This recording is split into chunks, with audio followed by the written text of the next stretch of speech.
Let's start with factors affecting the density of population.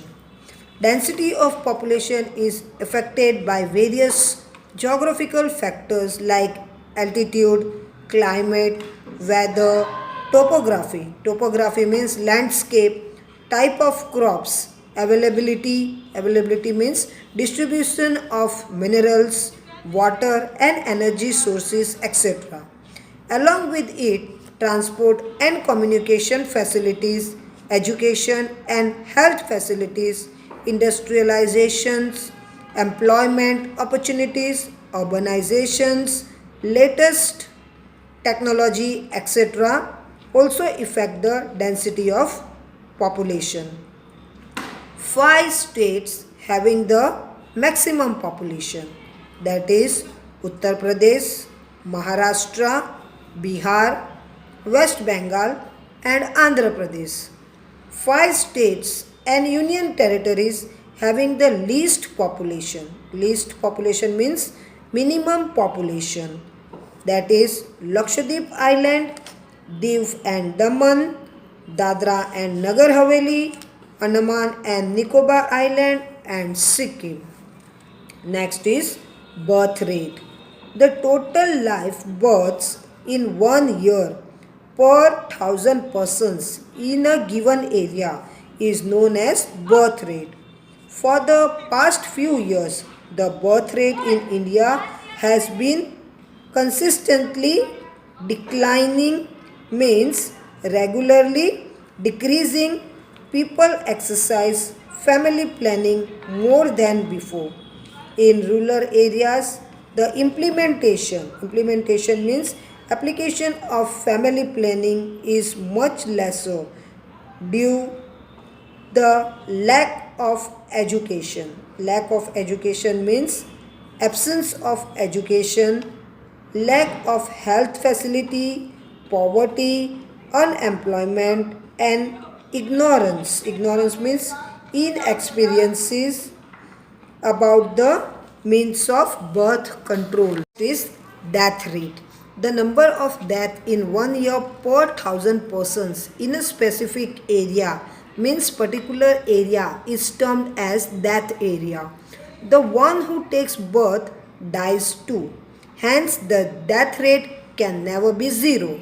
Still, various researches, medical treatments, medicines, vaccinations, control over diseases, new technology, etc. can bring down the death rate.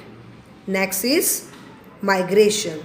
When people shift from one place to another, it is known as migration.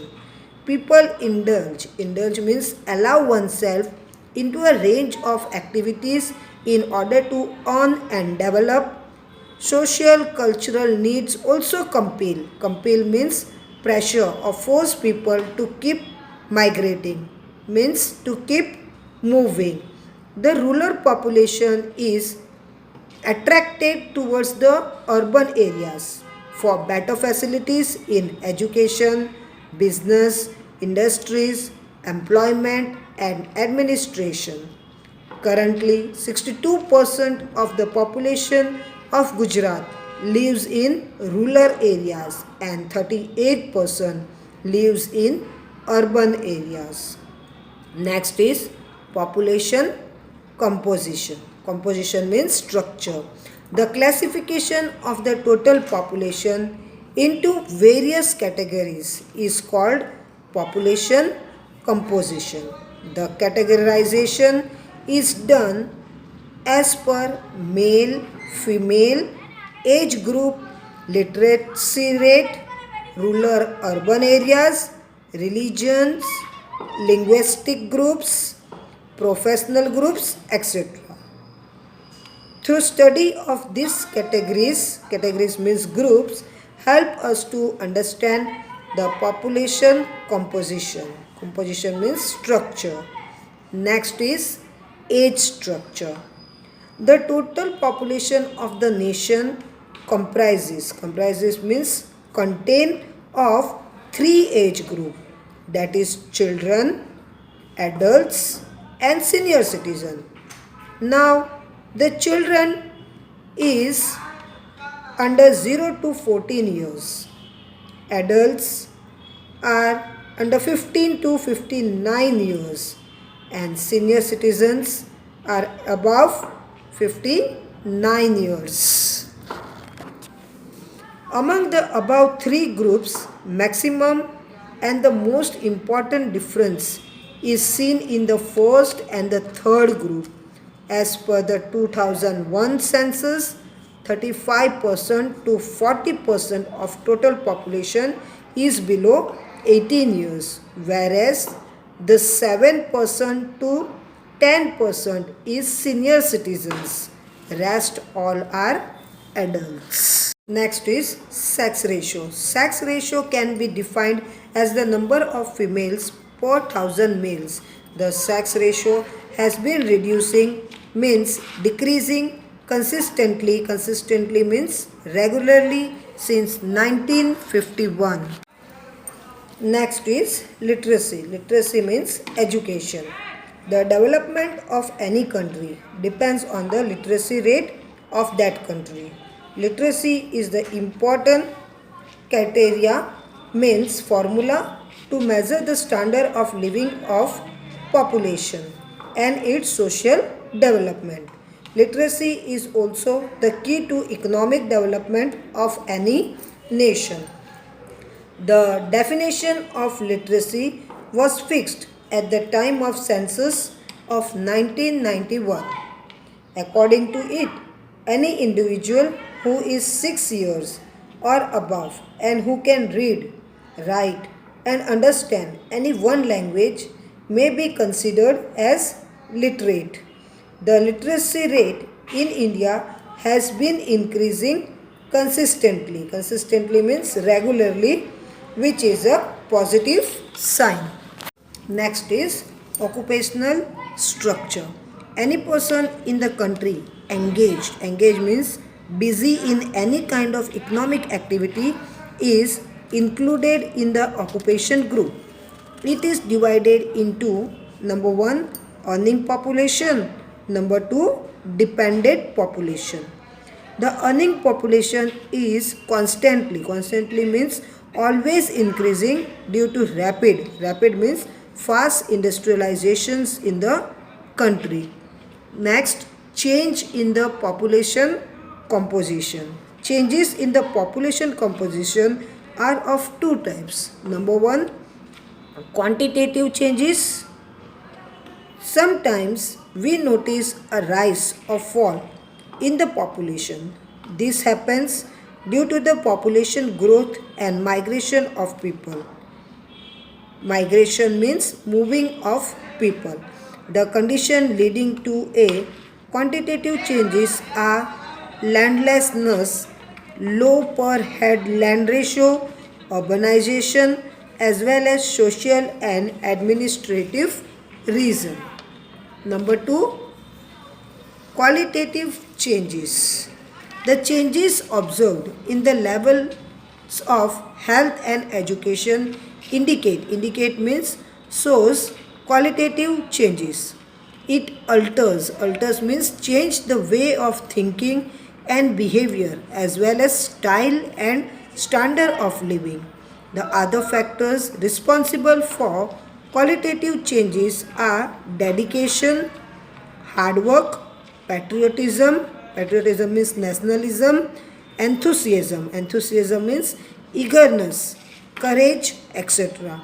These factors bring about socio-cultural changes. Next is religious group.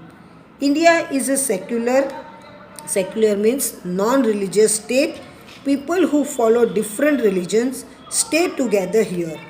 Among all the religions, Hindus are in majority, followed by Muslims, Christians, Sikhs, Buddhists, Jains, Parsis, etc.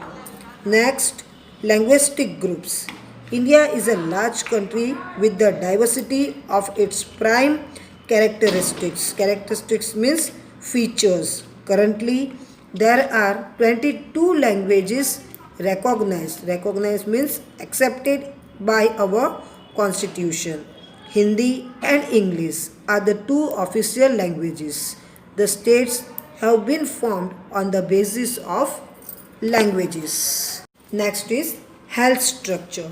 The health of a person can be defined as the physical, mental, emotional, social, economic, and spiritual. Spiritual means religious well-beings. The best level of wealth helps in fostering. Fostering means encouraging the process of national development. Next is national population policy. The population of a nation is its wealth and strength. If the woman resource is educated, trained, healthy and strong, then it will foster. Foster means encourage the development of the nation. A carefully planned use of woman resource builds the foundation for the development of the nation. To keep the pace means speed with the developed nations, it is very important that the woman resources is developed. The factors that hamper means delay the progress of the nation must be eliminated. Eliminated means removed or controlled. Overpopulation is one such factor which has to be dealt. Dealt means distribute with as per the population policies adopted since 1951. As a part of national population policy, various programs like nutritious food program, care for mother and child, pure drinking water, school, health programs, safeguarding the rights of children, etc., must reach to the grassroots level, means to major levels. Even the 5-year plans are made keeping the national population policy in focus. We must resolve to contribute as committed and responsible citizens towards the progress of the nation. Healthy India, prosperous India. That country is prosperous whose citizens are mentally and physically prosperous. With this, we have completed with the lesson Human Resources. Hope you all have understood. Thank you.